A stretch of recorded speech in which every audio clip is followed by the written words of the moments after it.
Hey everybody, it's your girl Forward Fitness, and I am here with the Hot Dog 180. So we're gonna start by reviewing the hot dog, and then we're gonna build off of that.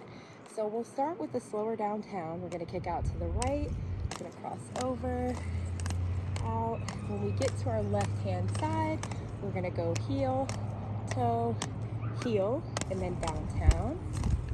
Back into our downtown, nice and smooth and slow. When we get over here, hot dog again, 2, 3. So it's right heel, left toe, right heel, left toe, right heel.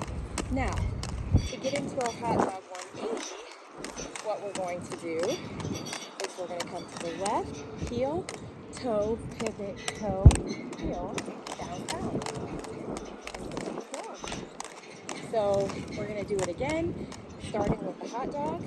So get in your nice smooth downtown, get in that flow, and then we're gonna come here, right heel, left toe, right heel, our hot dog 180. There you go, downtown. We're gonna turn back around, and there you go, guys.